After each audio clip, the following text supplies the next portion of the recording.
Hi everyone, my name is Helen and this is my reflection video for concepts in photography. Today I will be discussing my creative process behind compositing images. Now the reason why I chose compositing images over emulating a pro is because I think it's a very important skill to learn as graphic designers. It's pretty much what we'll be doing later on as graphic designers for a big chunk of our time. And B, I just had so much fun with it. I wanted to share with you my thought process behind it. So let's get to it. Tea time is about two young siblings just hanging out and enjoying each other's company during an afternoon tea. I imagined something of an Alice in Wonderland fantasy setting for these two and decided to place them perched on a teacup.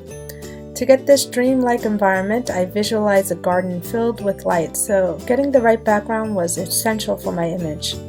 So I set my camera to aperture priority mode and try to zoom in to leaves or flowers I can later use to frame the image and also get a light bokeh effect going on in the background to really give it a dreamy quality. I took separate images of the two subjects and the teacup, always being very aware of the camera angles and perspectives so that all will be consistent with the final look I was going for.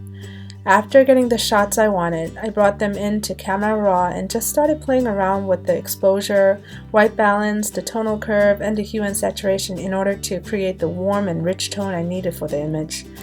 I isolated all the separate components from their original backgrounds and then brought everything into one Photoshop document and layered each component accordingly.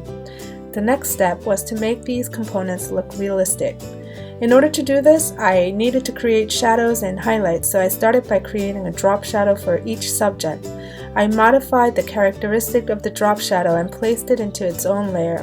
Then I applied a layer mask to the drop shadow and used a soft brush with low opacity to selectively fill in the shadow in places where the subject was either touching or getting nearer to another object.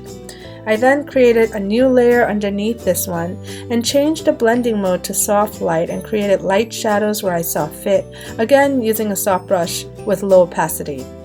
After playing around with shadows, highlights, and curves adjustment layers to get the right look for the subjects, I wanted additional light source in the background to really give it a glowing effect to the image. So I made a copy of the background and used the lens flare option in the filter tab to create a light source on the right side of the image.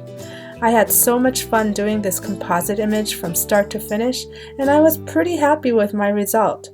During the creative process, I learned that adjusting details like the color balance, exposure, and vibrance can set a specific mood for an image. I also learned that using layer masks and adjustment layers can save you a lot of time and trouble trying to fix things that you wanted to change later on.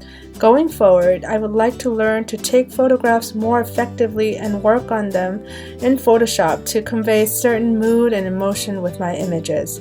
Thank you.